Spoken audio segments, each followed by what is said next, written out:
Bonjour tout le monde, aujourd'hui c'est jeudi, et comme chaque jeudi, nouvelle vidéo. Dans cette vidéo, je vais parler de l'Ukraine, de sa géographie, et notamment de sa composition ethnique. En effet, si on regarde une carte de l'Ukraine, ici une carte se basant sur le recensement de 2001, on peut voir qu'il y a des zones où on parle ukrainien, et des zones où on parle plutôt le russe. Mais pourquoi? On pourrait se dire que c'est frontalier. Ici on parle hongrois, mais c'est normal, c'est à côté de la Hongrie. Ici on parle roumain, c'est normal, c'est à côté de la Moldavie. En Moldavie on parle le roumain, je précise. Il est donc logique qu'on parle russe dans ces zones. Elles sont situées à proximité de la Russie. Mais ce n'est pas aussi simple que ça.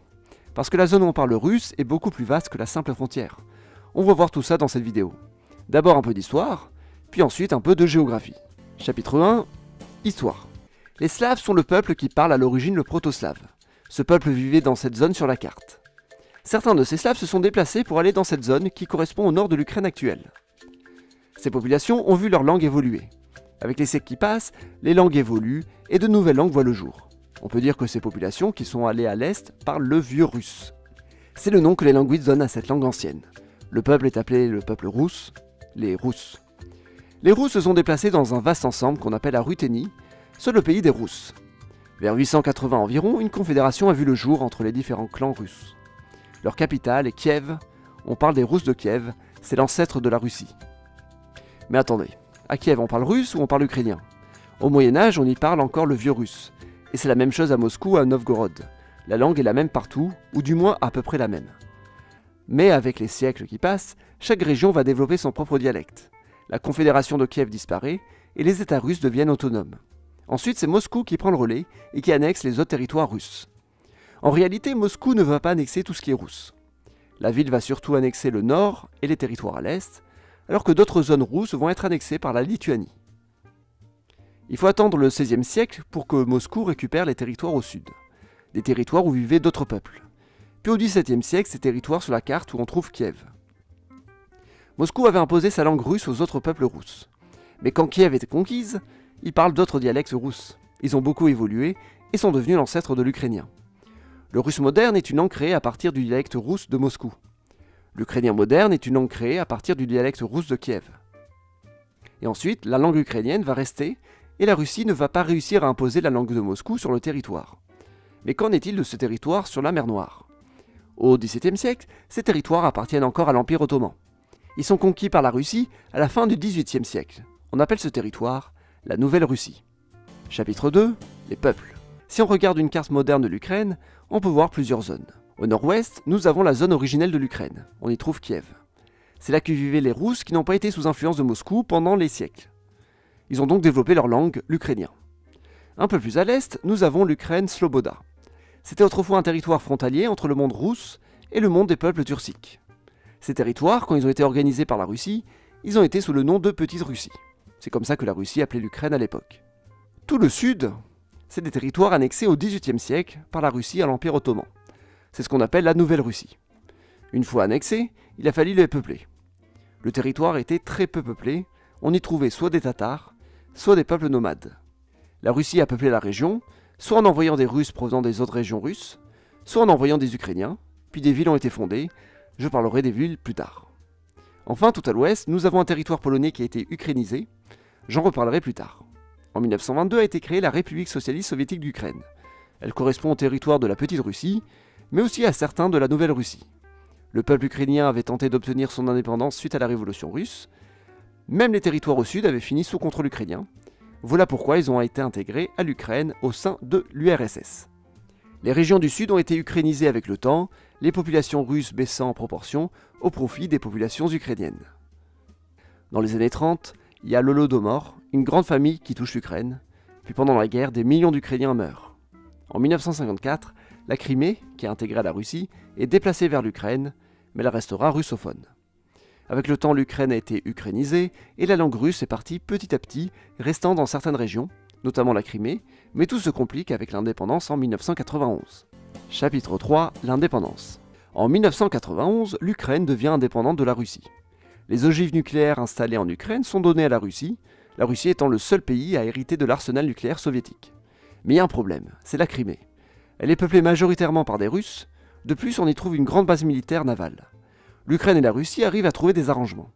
La base militaire est partagée entre les deux pays, la Russie a le droit de louer le port de Sébastopol, La Crimée reste ukrainienne, mais la langue russe est protégée. En 1997, les deux pays signent un pacte le 31 mai. C'est le traité d'amitié russo-ukrainien.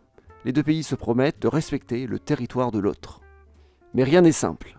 En 2004, lors d'élections présidentielles, un président pro-russe gagne. Mais on découvre qu'il y a eu de la triche et des manifestations demandent à refaire les élections. C'est la révolution orange. Les élections sont refaites et un président pro-ouest gagne. La Russie s'inquiète. Avec un président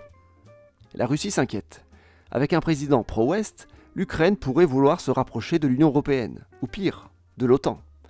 En 2010, un président pro-russe arrive au pouvoir. Tout ce qui avait été entamé entre l'Ukraine et l'Ouest est arrêté pour privilégier les contacts avec la Russie. Mais le peuple s'inquiète, ce qui crée de nouvelles manifestations en 2013. C'est ce qu'on appelle l'Euromaïdan. Le gouvernement tombe en février 2014, la Russie s'inquiète encore une fois, elle finit par annexer la Crimée en mars 2014. Deux régions à l'est, peuplées par des Russes, tentent de faire sécession. Ces deux régions sont encore en guerre aujourd'hui. Chapitre 4. Les villes. C'est intéressant de voir l'histoire de l'Ukraine à travers quelques-unes de ces villes. Kiev, par exemple, si on regarde son centre-ville, on ne voit pas vraiment de centre historique, c'est une ville qui date du Moyen-Âge, mais qui a subi un gros incendie au XIXe siècle.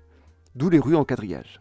Et c'est une ville historiquement ukrainienne, même si au XIXe siècle, les Russes étaient majoritaires. Elle compte aujourd'hui 3 millions d'habitants, c'est la troisième agglomération de l'ex-URSS. Plus à l'ouest, nous avons Lviv. C'est une ancienne ville polonaise, annexée par l'URSS pendant la Seconde Guerre mondiale. Après la guerre, les Polonais sont partis, ils ont été remplacés par des Ukrainiens ou des Russes pour la repeupler. Aujourd'hui, c'est une agglomération de 800 000 habitants. On trouve un centre historique, il est même UNESCO, et pourtant cette vieille ville n'a rien à voir avec la culture ukrainienne. C'est une ville polonaise à l'origine. Au nord-est, nous avons 3 villes intéressantes. Elles sont toutes assez récentes. Soumy a été fondée dans les années 1650, il n'y a donc pas de ville médiévale, vous voyez que le centre est quadrillé. La ville a été créée comme forteresse pour protéger des invasions. Plus à l'est, il y a Kharkov, ou Kharkiv en ukrainien, 2 millions d'habitants, deuxième agglomération d'Ukraine, elle a été créée à peu près en même temps que Soumy. Et enfin, il y a Poltava. La ville est plus ancienne, elle daterait du Moyen-Âge, mais son développement s'est fait surtout au XVIIIe siècle, pas avant. Dans l'extrême est, nous avons 2 grandes villes plutôt russes. Lugansk, qui aujourd'hui a fait sécession de l'Ukraine en 2014. En 1795, une fonderie est créée dans la région, nouvellement colonisée par la Russie. La ville est créée à partir de cette usine. Aujourd'hui, elle fait un demi-million d'habitants. Non loin, il y a Donetsk, 1 million d'habitants. Elle a fait sécession en 2014. En 1869, une usine a été construite dans la région. La ville s'est développée autour. Ce qui est intéressant de ces 2 villes, les plus russes d'Ukraine en dehors de Crimée en 2014, c'est que c'était des villes créées juste à partir d'une usine. Au sud, on trouve plein de villes fondées pendant l'époque de la Nouvelle-Russie. On peut le deviner au nom de certaines. Par exemple, Mariupol, fondée en 1778, ça veut dire la ville de Marie. Mélitopol, fondée en 1814, ça veut dire la ville du miel en grec. Simferopol, fondée en 1784, signifie la ville du bien commun, toujours en grec. Les Russes à l'époque ont donné des noms grecs à certaines de leurs villes nouvellement fondées. La Russie était dans une époque d'admiration de la Grèce antique. Mais le cas le plus flagrant, c'est Odessa. Aujourd'hui, 1 million d'habitants. Le nom de la ville fait référence à une ancienne colonie grecque qui aurait pu être dans la région, mais aussi à l'Odyssée. D'ailleurs, on voit à quel point ces territoires sont peuplés depuis récemment avec ce qu'il y a autour des villes. Regardez Odessa, et regardez autour, il n'y a rien. C'est comme si la ville avait été fondée et que tout le monde s'était mis à vivre dans la ville, mais surtout pas ailleurs. Il faut aller à 230 km à vol d'oiseau pour trouver la deuxième plus grande ville de l'oblast d'Odessa, Izmaïl. Odessa compte 1 million d'habitants, Izmaïl seulement 70 000. D'ailleurs, Izmaïl est une ville qui a été créée par l'Empire ottoman. Aussi, il créait des villes du jour au lendemain pour tenter de peupler les régions en donnant des prénoms musulmans par exemple. Au centre, sur le fleuve Dniepr, qui coupe le pays en deux, on trouve la ville de Dnipro, 1,5 million d'habitants, troisième agglomération du pays, et celle de Zaporijjia, 800 000 habitants. Ces 2 villes ont été fondées par les Russes au moment de la colonisation de la Nouvelle-Russie. On trouve 5 villes millionnaires en Ukraine, et à part Kiev, elles ont presque toutes été créées du jour au lendemain pendant la colonisation russe. Chapitre 5. La crise de 2022. La crise de 2022 commence en 2021. La Russie avait placé des soldats en avril 2021 à la frontière ukrainienne pour ensuite les retirer. Elle en remet en octobre et novembre. La Russie explique au début que ce sont de simples exercices mais qu'ils font face à la menace de l'OTAN. L'OTAN faisant aussi des exercices à la frontière russe. Depuis janvier 2022, il y a même des soldats russes en Biélorussie. Officiellement pour des exercices avec la Biélorussie. Avec les soldats présents en Crimée au sud, l'Ukraine est presque encerclée par la Russie. Aujourd'hui, presque tous les ex-pays du bloc de l'Est sont membres de l'OTAN. En 1990, l'OTAN avait promis à l'URSS de ne pas s'élargir à l'Est. Mais l'OTAN l'a quand même fait. Même les pays baltes, qui faisaient partie de l'URSS, sont aujourd'hui membres de l'OTAN. En 2008, l'OTAN a commencé à se rapprocher de la Géorgie, ex-république soviétique. Cela a entraîné une guerre entre la Géorgie et la Russie.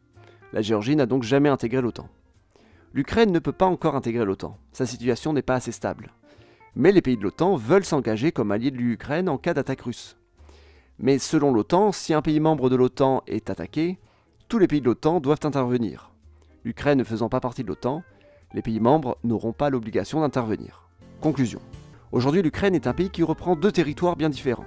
Un premier qui était ukrainien, un second qui était très peu peuplé car occupé par des nomades et qui a été russifié au XIXe siècle pour ensuite devenir de culture ukrainienne.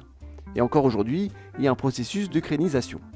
Les populations russes de la Nouvelle-Russie ont vu leur territoire perdre l'héritage russe au fil des années. Ils sont inquiets.